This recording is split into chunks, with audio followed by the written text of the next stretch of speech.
Hi అండి, welcome to Vandana Komaragiri official అండి. అందరూ ఎలా ఉన్నారు? బాగున్నారా అండి? లాస్ట్ 2 డేస్గా మా సైడ్ వర్షం పడుతుందండి బాగా. మీకు ఎలా ఉందో కామెంట్ చేయండి. మీ సైడ్ వర్షం పడుతుందా లేదా అనేది. మామిడి తోట అండి ఇది మాది. కాంట్రాక్ట్ తీసుకొని చేస్తున్నాము. మామిడికాయల సీజన్ కదండి. అసలు మామిడి చెట్ల పరిస్థితి ఎలా ఉంది ఏంటి అనేది చిన్న వీడియో చేద్దామని చెప్పేసి వీడియో చేస్తున్నానండి. వర్షం పడటం వలన చక్కగా ఇలా మామిడికాయలు వచ్చినాయండి మంచిగా. అసలు 2 సంవత్సరాలుగా మామిడికాయలు అనేవి చక్కగా క్రాప్ అనేది చక్కగా లేదండి, మంచిగా కాయడం లేదు, కొంచెం తక్కువగానే ఉంది సీజను. ఈ ఇయర్ కూడా అంతేనండి, మంచిగా కాయలు అయితే లేవు. ఫస్ట్లో బాగా ఫ్లవర్ పూత అంతా మంచిగా వచ్చింది కానీ నిలబడలేదండి. చెట్లకి ఏదో తేనె బంక అలా వచ్చేసేసి ఇన్ఫెక్షన్ లాగా వచ్చేసేసి పూతంతా రాలిపోవటం అలా జరిగింది. మా తోటలోనే కాదు, చాలా తోటల్లో కూడా అలాగే జరిగింది. కాకపోతే కొంచెం జాగ్రత్త చేసుకుంటా టైం టు టైము అది అసలు ఎందుకు రాలుతుంది ఏంటి అని చెప్పేసేసి కొంచెం సెర్చ్ చేసుకుంటా జాగ్రత్తగా రోజు టైం స్పెండ్ చేసుకుంటూ ఉండేవాడు మా డాడీ. దానివల్ల కొంచెం మా తోటలో అయితే అంటే అంత పర్ఫెక్ట్ 100% రిజల్ట్ ఉంది అని చెప్పను కానీ కొంచెం ఒక 10%, ఒక 20% అయితే మేము మా తోటలో చుట్టుపక్కల ఉన్న తోటల్లో చాలానే ఉన్నాయి. మా తోటలో కొంచెం పర్లేదు అనిపించింది. మేము కూడా చాలా తోటలకు వెళ్ళామండి, చూస్తే అందరూ చెప్పింది ఏంటంటే మీ తోటలోనే బాగున్నాయి అన్న కాయలు, మీకన్నా అలా ఉన్నాయి, మాకైతే అసలు మరి ఏమి లేదు అని చెప్పారు. మేము చూసాము. అంటే చెట్టు అంతా ఎలా అవుతుందంటే ఇస్తాను ఒక్క నిమిషం. అదిగోండి ఆ చెట్టు చూసారు, దాని దగ్గరికి వెళ్తాను. కొంచెం ఎండ పడేసి లైటింగ్ తక్కువగా ఉంది. చెట్టు అంతా ఇలా నల్లగా అయిపోతుందండి. తేనె బంక అంటారంట, నాకు ఐడియా లేదు. కానీ నేను ఇంకా మా తోటలోకి ఇది వచ్చిందనే తలకి మా డాడీగా అన్ని తోటలు తిరుగుతా నాన్న చూస్తూ ఉన్నప్పుడు మాకు చెప్పేవారు అనమాట. అది మీకు ఎక్స్ప్లెయిన్ చేస్తాను. చెట్టు అంతా నల్లగా అయిపోతుంది. ఇప్పుడు చెట్టు ఎలా ఉంటుంది, గ్రీన్గా అలా ఉంటుంది కదా, అలా కాకుండా నల్లగా అయిపోతుంది. పూత అనేది రాలిపోవటం, పిందె ఇంకా చిన్న చిన్న కాయ కూడా రాలిపోతూ ఉండేది. తేనె బంక అని అంటారు. అలాగే చిన్న పురుగులాగా ఉంటుందండి, దాని పేరు నల్లి అంట. అదే కాయ చిన్న స్టేజ్లో చాలా అంటే చాలా చిన్న స్టేజ్లో ఉన్నప్పుడే చిన్న హోల్ పెడతాయంట. దానివల్ల కాయ అనేది కుళ్ళిపోయే అవకాశాలు ఎక్కువగా ఉంటాయి. అది కూడా పడిందండి మా చుట్టుపక్కల తోటలో, మా తోట కూడా పడింది. అయితే ఈ 2 రోజులుగా పడిన వర్షాల వల్ల బాగా అంటే బాగా డ్యామేజ్ అయిపోయిందండి తోట. ఎందుకంటే వర్షంతో పాటు బాగా గాలి, ఎందుకంటే మాది ఇటు సైడ్ మాకు అంత ఎక్కువగా ఇదిగోండి కనిపిస్తుందా, చుట్టూ మా ఊరి చుట్టూ కొండలతో కవర్ చేయబడి ఉంటుందండి.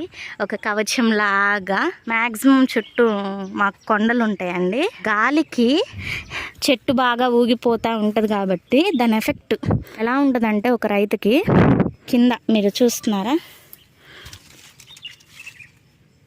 ఇదిగోండి కాయలు ఇదిగోండి కుళ్ళిపోయినాయి. మేము ఇంకా ఒక 5-6 బాక్సులు కాయల వరకు మా నాన్న వాళ్ళు వేరారండి. ఇంకా అవి కింద పడి ఉంటాయి కాబట్టి వేరి కడిగి బాక్సులలో పెట్టారు. ఇదిగోండి చూడండి, ఇలా ఇది చూడండి చక్కగా, ఇదిగోండి ఇలా పడిపోయింది. ఇది చూడండి, మీకు తేనె బంక అలా చెప్పా కదా, అలా వచ్చినప్పుడు ఇదిగోండి దీనికి అంతా ఫ్లవర్ ఉండేది. ఇదంతా ఇలా జస్ట్ ఒక రోజు ఏంటంటే ఫుడ్ తినేసేసి వాకింగ్కి వచ్చినప్పుడు పైన అలా ఉన్నాయి కదండి, అలా ఉన్నాయండి. అసలు నాకు పిందెలు అంటే ఏంటి చిన్నవి కూడా కనిపించలేదు అప్పుడైతే, ఒక 1 మంత్ బ్యాక్. అయ్యో ఏంటి అసలు ఏమీ లేవు కాయలు అనేసి చాలా భయపడ్డాను. చూడండి ఆ కాయ డ్యామేజ్ అయింది, కనిపిస్తుందా, అదిగోండి అది డ్యామేజ్ అయింది. ఇది చూడండి ఇది ఎలా అయిపోయింది, ఇది తెంపేస్తున్నాను వేస్ట్ ఇది. ఇదిగోండి ఇది చూడండి ఇలా అన్నమాట. రైతు పరిస్థితి ఎలా ఉంటుందంటే చిన్న వాట్స్ అన్నమాట.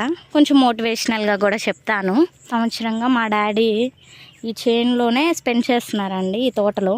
ఇంకా డే అండ్ నైట్ తన టైం అంతా దీనికే పెట్టేశారు. కానీ చివరిలో చెప్పాను కదండి, ఆ నల్లి ఆ తేనె బంక అనేది రాకుండా ఉన్నట్లయితే వచ్చే లాభము అవన్నీ పక్కన పెడితే ఆ కాయలు అవి వస్తాయి, అవంతా బాగుంటుంది చూడండి, అది ముందు కడుపు నింపుతుందండి రైతుకి. కష్టానికి తగ్గట్టు ప్రతిఫలం వస్తుంది. ఇంకా నల్లి తేనె బంక అలా రావడం వల్ల చాలా వరకు డ్యామేజ్ జరిగింది. మళ్ళీ వర్షం రావడం వలన ఇది ఇంకో డ్యామేజ్ అనుకోవచ్చు. ఆ కాడతో సహా ఉడిపోయి పడిపోయింది. ఈ వర్షం అనేది ఆ గాలి వల్ల ఇలా. ఇది 10 ఎకరాలండి, ఒక 500 చెట్లు దాకా ఉంటుంది. సంవత్సరం అంతా కష్టపడేసి ఒక చిన్న ప్రకృతి విపత్తు అనే అనొచ్చండి దీన్ని. ఉన్నదే తక్కువ పంట, ఆల్రెడీ కొంచెం తెగుళ్ళు, మనం లాస్ అయిపోయాము. ఉన్నదాన్ని జాగ్రత్త చేసుకొని బయటపడాలి. అది అంటారు కదండి సామెత, మూలిగే నక్క మీద తాటికే పడ్డట్టు. వానదేవుడు, ఇలాలి దేవుడు, అందరూ ప్రకృతి విపత్తులు ఇలా మొత్తం రాలిపోయినాయి. అలా రాలిపోవడం వలన చాలా వరకు లాస్ వచ్చిందనే చెప్పాలి. ఎందుకంటే ఇప్పుడు చూడండి, ఇది ఇలా రాలిపోయింది. ఇది ఇలా అయితే మ్యాక్సిమం నాకు తెలిసి దీనికి అంత ఏమీ ప్రాఫిట్ ఉండదు రాలిపోవటం వలన. అదిగాక అలా రాలిపోయిన కాయలేమి తీసుకోవటానికి కూడా అందరూ ఇష్టపడరు. అంత మార్కెటింగ్ కూడా ఉండదు. ఎందుకంటే అందరికీ చుట్టుపక్కల ఎక్కడే వేయాలన్నా నిన్న ఇలా ఇదిగోండి పడిపోయిందని అనుకుంటారు. ఒకవేళ అలాంటి కాయల్ని తీసుకెళ్ళినా మార్కెట్కి తక్కువకే అడుగుతారు. కానీ మనము డిమాండ్ చేసి లేలోలను పెట్టి కాయలన్నీ గ్యాదర్ చేసి లోలో వేసుకొని తీసుకెళ్ళి వేయాలి. కూడా రావేమోనండి నాకు తెలిసి. అలా ఉంటుంది. ఇంత సంవత్సరం కష్టపడి ఇంత పంట పండి దానిలో కొంత తెగుళ్ళు వల్ల పోతే, కొంత ప్రకృతి విపత్తుల వల్ల పోయినా రైతు ఎప్పుడు కూడా వెనకడుగు వేయకుండా మనకి ఒక ఫ్రూట్స్ అనేంటి. మాకు ఇంకా సొరచేను ఉంది, సొరచేను అది కూడా చూపిద్దాం అనుకున్నాను, మీకు షేర్ చేద్దాం అనుకున్నాను. బట్ దానికి అసలు రూట్ వెళ్ళటానికి రావట్లేదండి. 2 వీలర్ కూడా వెళ్ళట్లేదు. బాగా బురద. ఇప్పుడు ఇక్కడ కూడా చూడండి, మీకు తెలుస్తుందా, నేను జూమ్ చేసి చూపిస్తాను. చూడండి ఎలా ఉందో, దారుణంగా అడుగులు పడ్డాయి. అందుకే కొంచెం లేట్గా ఎండ వచ్చినాక తీస్తున్నాను అనమాట. నేను కొంచెం నడవటానికి మీకు తిరిగి మొత్తం చూపించినట్లు ఉంటుంది, ఎక్స్ప్లెయిన్ చేసినట్లు ఉంటుంది అని చెప్పేసి. మా తోటనే కాదండి, మా చుట్టుపక్కల అన్ని తోటలు, చేలు మా చుట్టుపక్కల అన్నీ ఉంటాయి. వాళ్ళు కూడా చాలా నష్టం వచ్చిందండి. అంటే ఆ కొమ్మలు విరిగిపోవటం, కరివేపాకు తోట అలా ఉంటుంది మాకు ఇటువైపు. పాకు మొత్తం వంగిపోవటం, కనకాంబరాల చెట్లు. మాకు ఇటు సైడ్ మాకు పూలు ఎక్కువ అండి, పూలు ఎక్కువ చేస్తారు. ఆ పూలు అంటే ఇంకా మీకు ఐడియా సున్నితంగా ఉంటాయి కదా, అవన్నీ చాలా వరకు పాడైపోయినాయండి. వాళ్ళు కూడా చాలా నష్టపోయారు, అందరూ నష్టపోయారండి కాదన్నట్లు. కానీ ఇది ఎవరు చేసింది కాదు కదండి, కావాలని. అదంతా ప్రకృతి.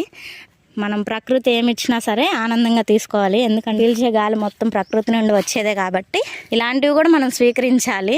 రైతుకు ప్రకృతి అంటే కూడా చాలా ఇష్టం అండి. అందుకని అదేం చేసినా కూడా రైతుకు కోపం రాదు, బాధపడతాడు ఆ క్షణాన. నేను మా నాన్నగారులు గమనించింది ఏంటంటే అని, బాధపడ్డారు, మాకు ఫోన్ చేసి చెప్పారు ఇలా వర్షం పడుతుంది, కాయలు రాలిపోతున్నాయి అని చెప్పేసి చిన్న వీడియో తీసి పెట్టారు. పెట్టి బాధపడ్డా ఎమ్మటే ఆ రాలిన కాయలు వేరుకోవాలి, తోటంతా ఒకసారి తిరిగి చూడాలి, ఎట్లేమన్నా కొమ్మలు విరిగిపోయినాయా, ఇంకా ఏదన్నా మనం జాగ్రత్త తీసుకోవాలా అన్న మైండ్ సెట్లో వెళ్ళిపోతారండి ముందుకి. ఇది ఎగ్జాంపుల్ అండి అందరికీ. ఇప్పుడు మామూలుగా ఇప్పుడు మనం ఏంటి, ఏదన్నా అయిందనుకోండి, పిల్లలు ఇప్పుడు యంగ్ జనరేషన్ వాళ్ళు కానీ ఎవరైనా పెద్దవాళ్ళైనా చిన్నవాళ్ళైనా ఏదన్నా జరగంగానే ఇంతే, మన లైఫ్ ఇంతే, ఇలా జరిగింది, మనకు అంతా చెడే జరుగుతుంది, మంచి జరగదు, నాకు ఇంతే, నా దరిద్రం, నాకే ఎందుకు ఇలా చేస్తాడు దేవుడు, ఇలా ఉంటామండి మనం. ఎందుకంటే మనం అలా ఉండాలి. ఏదైనా మనం తీసుకున్నది కాదు కదా, పరిస్థితులు అలా వస్తాయి. పరిస్థితులు మన లైఫ్లో అలా చేస్తాయి. మనమేమి చేయలేదు. మన పాత్ర ఎంతవరకు ఆ పరిస్థితులకి తగ్గట్టు మనం ఎలా ఉన్నాం అనేదే మన పాత్ర. మనిషి మనం అలా కాదండి, మనం శాశ్వతం కదా. పరిస్థితులు అనేవి ఈరోజు ఉంటాయి, రేపు మారిపోతాయి. అందుకని రైతు ఎప్పుడు కూడా పరిస్థితుల గురించి బాధపడ్డండి ముందుకు వెళ్ళిపోతూ ఉంటాడు. రైతులు నేర్చుకోవాల్సింది మనం అదే. ఈరోజు వర్షం పడిందని తను దిగులు పడ్డు, రేపు వర్షం పడలేదు, చెట్లకి నీరు లేదని కూడా తను బాధపడ్డు. ఒక దారి చూసుకుంటూ ముందుకు వెళ్ళిపోతూ ఉంటాడు రైతు. నాకు అది చాలా ఇష్టం అండి.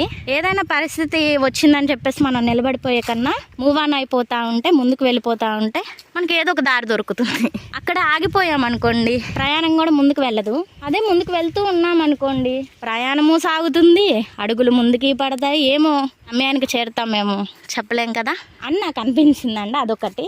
ఇంకోటి ఏంటంటే, ఎన్ని కష్టాలు వచ్చినా రైతు పని చేస్తూనే ఉంటాడు, తన పంటను అందిస్తూనే ఉంటాడు. తనకు లాభం వచ్చినా నష్టం వచ్చినా తన పని తను చేస్తూనే ఉంటాడు. ఇది కూడా ఒక ఎగ్జాంపులేనండి. ఇప్పుడు మనకి ఏదైనా లాస్ వచ్చేసింది అనుకోండి, ఇంకా చెయ్యం, లేదా ఏదైనా సబ్జెక్టులు ఫెయిల్ అయితే ఇంకా ఆ సబ్జెక్ట్ నాకు రాదు. ఏదైనా పని చేసేటప్పుడు కొంచెం మనం దాంట్లో కొంచెం వెనుకున్నాం అనుకోండి, ఇంకా అది మనకి రాదు, ఇంకా అంతే, మనకి రాదు. ఇంకా అది మనం మళ్ళీ ప్రయత్నించాం. రైతు చూడండి, ఈ పంట ఎందుకు నేను చక్కగా పండించలేకపోయాను, ఏదో లోపం చేశాను, తప్పు చేశాను, ఈసారి చక్కగా సరి చేసుకొని పండిస్తే చక్కగా పండుతుంది అనేసి కూడా రైతు మళ్ళీ ప్రయత్నిస్తాడండి. అంటే రైతునే అలా మళ్ళీ ప్రయత్నిస్తున్నప్పుడు మనం ఎందుకు ప్రయత్నించకూడదండి? సమాజంలో లేచిన కానుండి ఈ పరిగెత్తే సమాజంలో మనం పరిగెడుతూ ఉంటాము. ఇది మనకి తెలుసు, డేటెడ్ జనరేషన్లో ఉంటున్నాము. మనం ఎందుకు ప్రయత్నించకూడదు? ఒకసారి ఆలోచించండి. ఒకసారి రాదు, అది అవ్వలేదు, సక్సెస్ అనుకున్నప్పుడు వదిలేయద్దండి. ఇది సెకండ్ థింగ్ నేను ఒక రైతుని చూసి నేర్చుకున్నది. చిత్తూరు కాయలు అలా కొన్ని చెట్లకు వచ్చినప్పుడు, తోటలో కొన్ని కాయలు వచ్చాయి ఇలా అనేసి చెప్పినప్పుడు మా నాన్న దగ్గర అదే ఆనందం చూశాను. చాలా కాయలు కాసినప్పుడు అదే ఆనందం చూశాను. ఇలా తెగులు వచ్చేసి, ఇన్ఫెక్షన్స్ వచ్చేసి కొంచెం అంతా సర్చ్ చేస్తూనే ఉన్నాడండి, ఎక్కడ ఆగలేదు. సర్చ్ చేసి దానికి కనిపెట్టి మా నాన్న సక్సెస్ అయ్యారు. అయ్యి కూడా నేను మొత్తం ఒక రౌండ్ వేసి, ఏంటి నాన్న ఇలా అయిపోయింది కదా, మొత్తం ఇలా రాలిపోయినాయి, మీకు చెప్పాను కదా, అలా ఫ్లవరింగ్ మొత్తం ఊడిపోయి ఇలా మిగిలిపోయింది అనమాట ఫ్లవర్. అలా అన్నప్పుడు మా డాడీ ఏమంతా లేదండి, మాకు చెప్తూనే ఉన్నారు, మనకు వచ్చే కాయలు మనకు వస్తాయి, మన తోట బాగుంది అనేసి.